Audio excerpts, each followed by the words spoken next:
President Muhammadu Buhari and his advisors live within the protective belly of Aso Rock Villa, built and continually fortified for one purpose: keeping the president and his close associates in power.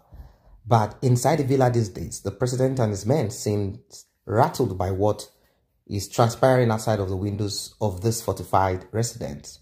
The growing calls for restructuring of Nigeria, particularly from the southwestern part of the country, and of course the southeast too.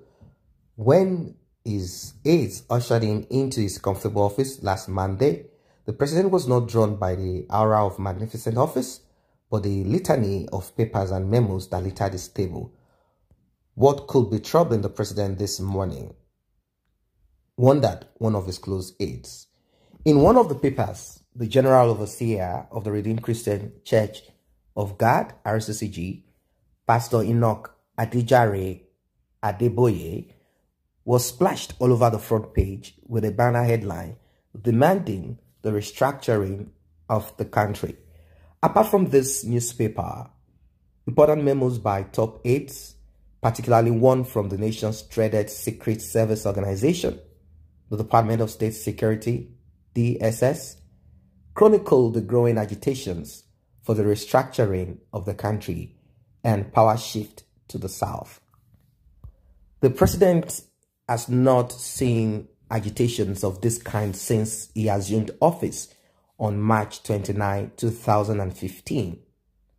Politicians, traditional rulers, opinion leaders, elder statesmen, retired generals, past presidents, scholars, clergies, even his own trusted allies from the south, especially his deputy, Pastor Professor Yemi Osibajo. They've all called, and they've all joined the bandwagon of pro-restructuring activism. To him, it seems everyone has joined forces to undermine his administration. This above picture describes the scenes witnessed these days in the presidential villa. According to a close source in the presidency, the mood is changing. The mood is changing. Things are no longer the same.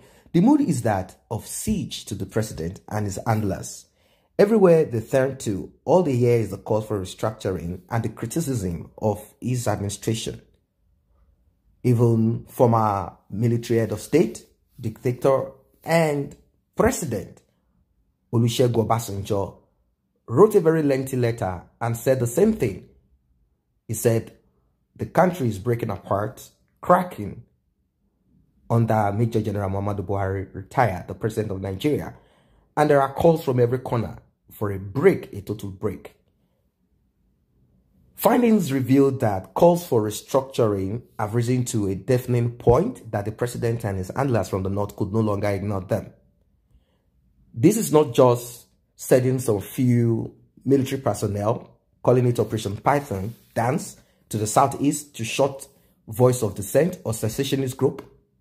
This is more than this, as there are certain people who cannot be shut down, who cannot be sent out of their hometown, like the way Mazi Nnamdi Kanu had to leave.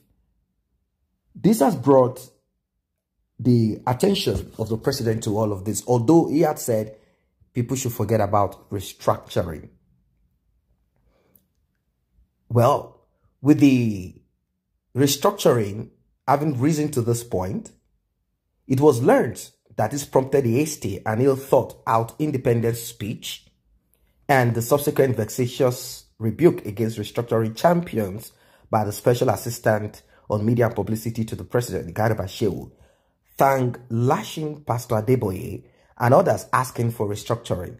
However, rather than dampening the already charged atmosphere, the attack touched on raw nerves, throwing up more bile and anger against the administration, otherwise sober and withdrawn clergies like Pastor Sam Adeyemi of Daystar International Church and Wole Oladiyun, senior pastor of the Christ Living Spring Apostolic Ministry, CLAM, without mincing words, returned fire for fire. The backlash from the attack of the person of Adeboye, it was learned, further rattled the president and the cabal, with many of them calling for restraint and a better handling of the situation. As if orchestrated, the calls for restructuring, which started afresh some months back, reached its peak in September with the North-South divide now accentuated. On September 28th, Vice President Yemi Osinbajo dropped a bombshell when he said Nigeria may break up if efforts are not made to address cracks in the nation. Osinbajo, while giving the warning at an interdenominational church service to commemorate Nigeria's 60th independence anniversary, said efforts to mend the crack might be opposed, but such opposition will be defeated with focus and consistent prayers. The Vice President was represented by Secretary to the Government of the Federation, Boss Mustafa, at the National Ecumenical Center where the anniversary service was held. A lot of people attended this in a way, and he referenced to several biblical, verses, and they talked about Nehemiah, and there are a lot of things, citations that were used. He said, fortunately for us, our walls are not yet broken, but there is an apparent crack that could lead to a break of, if not adequately addressed. Nehemiah started with fervent prayer, seeking the face of God. They went on to say, and they feel that prayer is enough to do this. A lot of people reacted to this. They say, look, man, we are done with prayers. We need action now. Faith without work is zero. We cannot continue to pray. We have churches, mosques littered at every nook and cranny. Yet things are getting worse. Even the clerics have become, political prostitutes. We don't want any of this anymore. We don't want. Now, the question that was asked is this.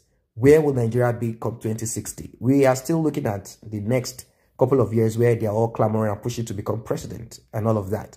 So with this, a pastor, RCCG, came up with a certain solution. He brought in mathematical solution to solve problem. He said, if you have a problem and real analysis cannot work, you move to complex analysis. And if complex analysis cannot work, you move on to vector analysis, meaning several approaches have to be taken. He kind of proffered solutions, and he said, let us adopt this American and British system. Maybe, and it's all about devolution of power, weakening the center, not giving too much power to the president. Let there be a prime minister, a president, and probably scrapping the senators and going to the state, having the same too, not just governor and deputy. You have a governor and you have another person who will do what a premier, who will do what needs to be done in the states. And none of them will be against each other, each of them complementing each other, but having their own office and staff and authority to do what they need to do.